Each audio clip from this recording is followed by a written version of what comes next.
drinking the water.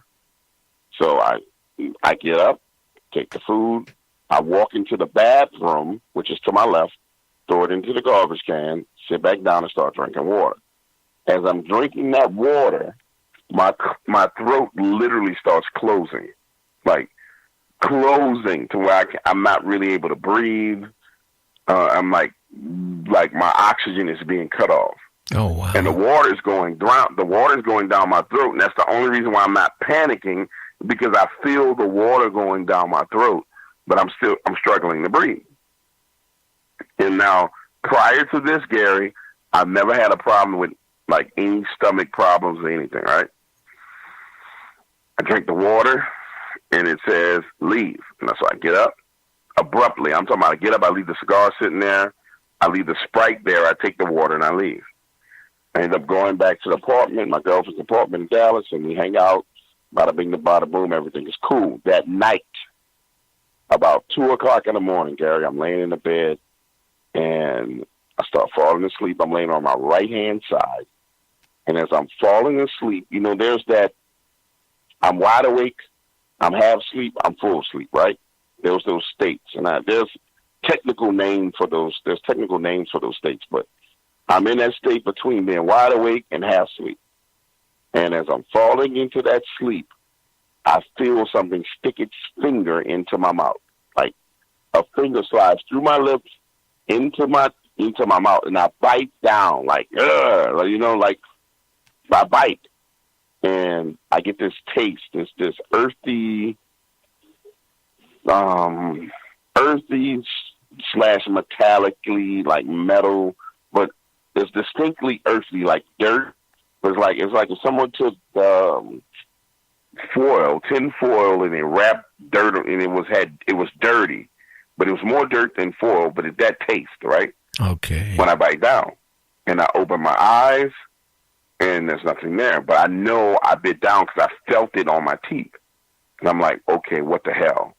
So my girl is laying in the bed next to me, but we're laying back to back, so she's on the other end of the bed. So I roll over, I'm like, hey, babe, you all right? Did I just bite you? And she's like, no, go to sleep. You know, you're making too much noise. I'm tired. Like, get away from me. I'm like, okay, so that wasn't her. But I'm freaked out, so I'm like, okay, I'm going to go back to sleep. I don't pray at that point in time. Because, again, Gary, I didn't understand the spiritual rules of protecting myself.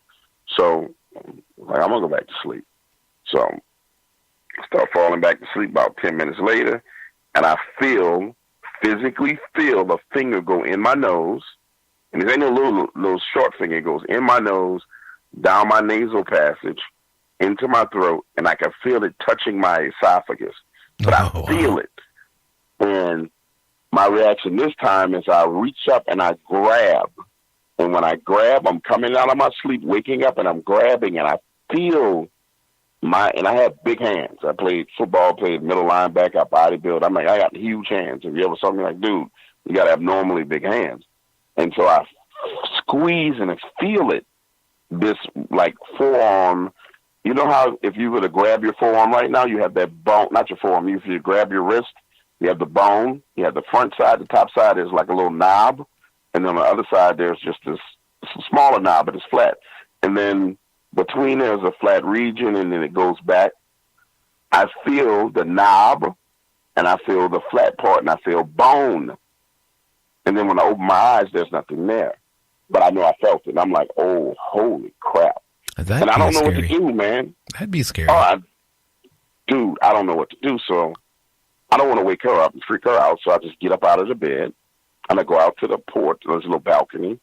And I sit there, and I'm like freaking out. I'm like, I know I felt this. I know without a doubt I felt this.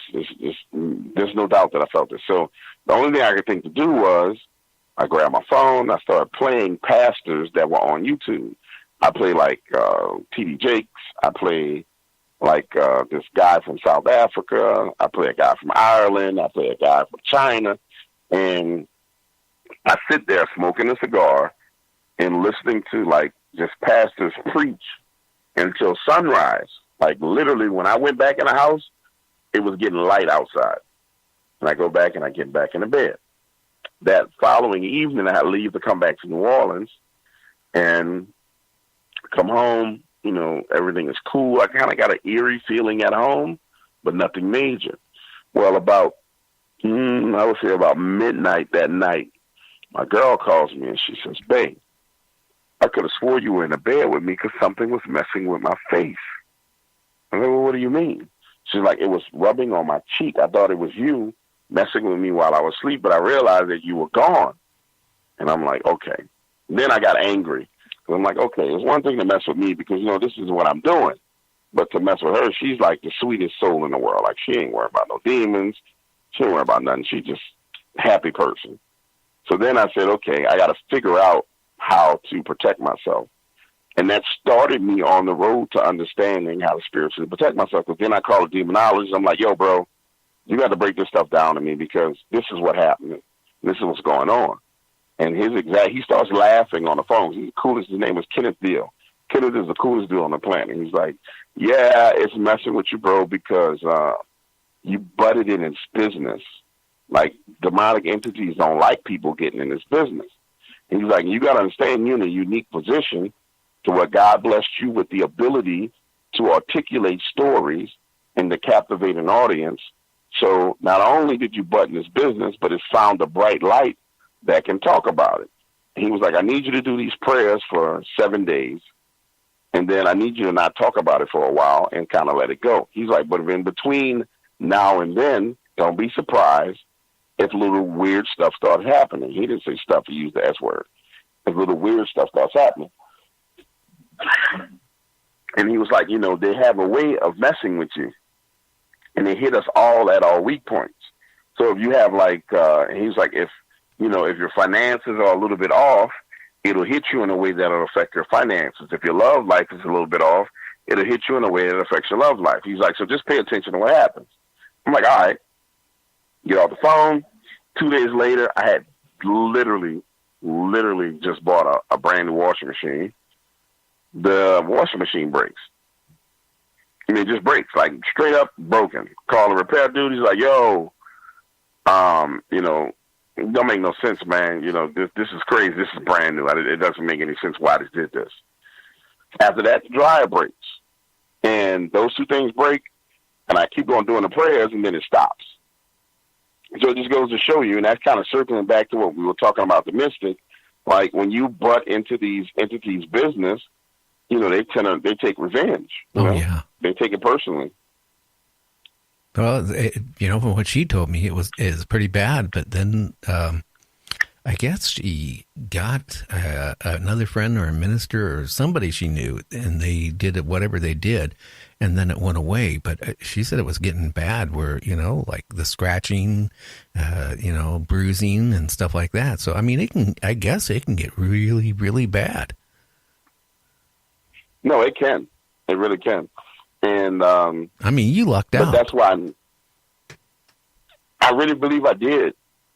I really believe I did luck out. But again, it goes. I firmly believe that things, when it comes to that spiritual realm, the things that happen to you are being allowed to happen. For me personally, not you or anybody else. The things that are happening to me are being allowed to happen to me, and it's only going to be what I can handle at that point in time. Yeah. Right?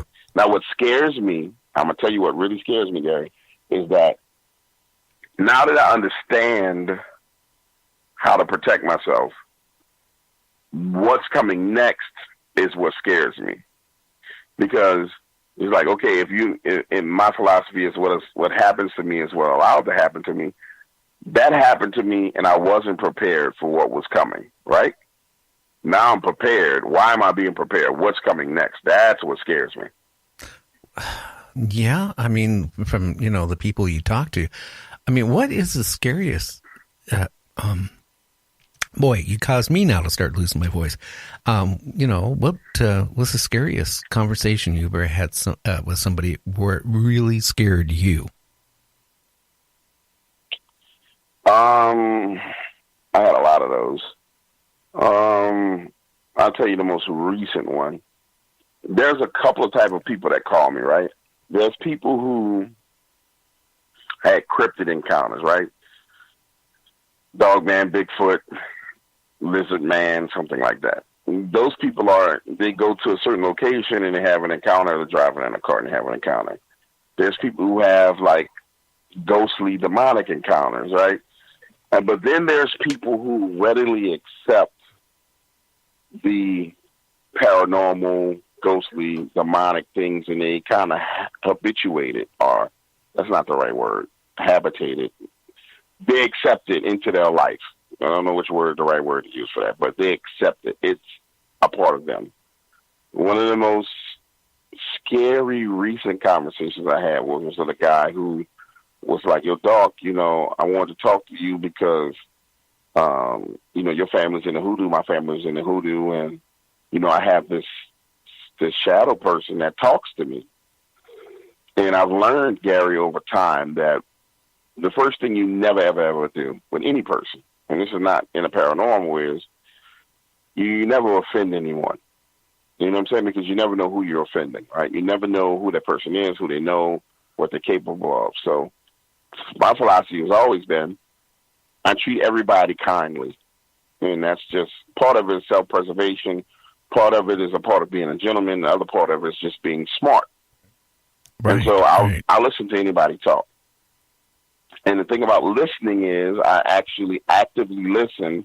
And if you actively listen, then you visualize what the person is saying. And that's how come I'm always able to remember stories that people tell me, because I'm an active listener, which forces me to visualize, all right? Which the visualization forces me to memorize what you're saying. All right, so kind of background. Well, this guy is telling me about a shadow man that has been around him since he was a kid, and how the shadow man actually influences him to do negative things. And most people who listen to a person like that be like, oh, this SOB is crazy. He wasn't crazy. Guy wasn't crazy. Extremely intelligent person. Off the bat, the way the conversation started, I'll talk to crazy people who I say within the first 10 seconds, like, okay, this guy's a Looney Tune. I'm going to figure out how to get off the phone with this person. This guy wasn't crazy. He literally was telling the truth. And he starts talking about this entity and how it affects his life, how it's forced him to do very negative things that forced him to go to jail and all the rest of it. But what scared me about the conversation was, it was a part of him. It was a part of his decision-making process. It was his counsel. You see what I'm saying? It's like me saying to you, if I told you, Barney, the dinosaur, was who I counseled to decide if I was going to buy a car. You know what I'm saying? Or if I talked to SpongeBob to decide if I was going to get a mortgage. That's how crazy it sounds.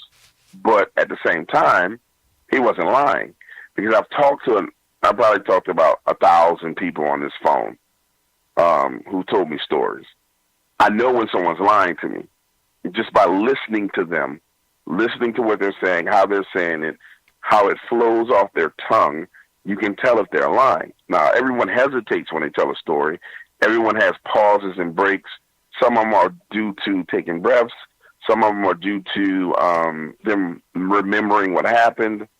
And some of them are due to them kind of adding and embellishing the story. There was no embellishments. There was nothing made up. This guy was straight telling it like it is. And he was like, I see this guy, this shadow person all the time. My son sees him. We have arguments. I've had to force him to leave because he was negatively affecting me with my wife. And the guy was telling the truth. He was flat out telling the truth. And I was like, oh, this is freaky. I stayed on the phone with him about an hour. And I didn't get off the phone with him because I was afraid. I got off the phone because I had something else to do. And then this is how I believe God works. Normally, I would get about 2 calls a day, right? This phone, I use a burner app. And the burner app pretty much tracks the phone numbers.